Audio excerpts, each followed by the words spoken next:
Ralph, let's get into it, right? So we're talking email marketing platforms and CRMs. Really, when it comes to that, you really have two different options. You're either going to go with a basic email marketing platform, or you're going to find a more extensive solution that actually ties in a lot of the different marketing components and allows you to do more than just email marketing. So let's start with the first one, with the email marketing platforms. Give us some platforms that you like. You've seen them. iContact, Constant Contact, MailChimp, those types of companies that you see most often with a lot of small businesses. What I associate these and what I call them, they're really just content deliverers or like newsletter delivery services. They're pretty good. They have metrics in there, open rates, click rates, some of the other things that we've talked about in some past episodes when we're talking about email marketing.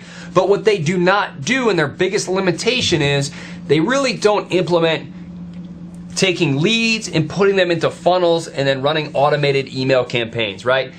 There's a lot more work associated with them if you want to use them, those types of services, for your marketing campaigns. And when I'm talking marketing campaigns, I'm talking about multi-step, tracking links, having a prospect go from a lead all the way through a drip campaign and then maybe split off into a couple different campaigns depending on whether or not they buy an entry-level product or something else. So the other alternative is the more detailed version, to a really comprehensive email marketing platform that will integrate your funnels for you. And Conrad, get into that a little bit for us. Yeah, so the way I look at it, if you're really strapped for resources, right, you can always start with those most basic email marketing platforms. But honestly, the quicker you make a transition to something more robust, the better your business is going to do. The problem with the email marketing, purely email marketing platforms, is that you still have to connect the dots, whether it's affiliate promotions, whether it's your shopping cart. Getting all of that connected takes time, energy,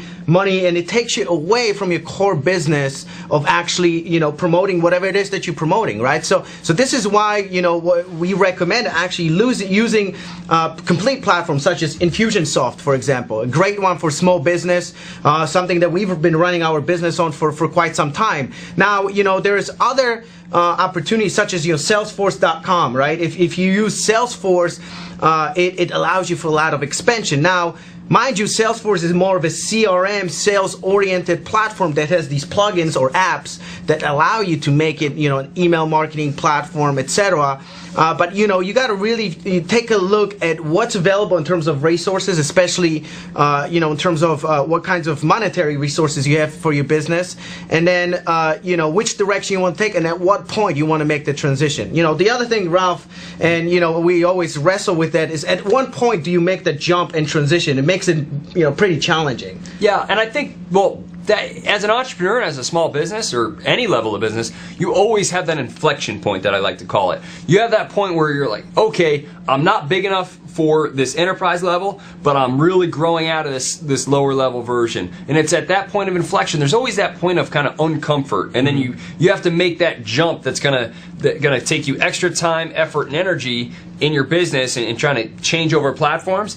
But then you have to make that change to get to the next level. And I think you encounter that all throughout your business in email marketing, and what version of email marketing you try to use within your business, you're going to have that same exercise. Now, again, we've done it a couple different times. We started out very early on.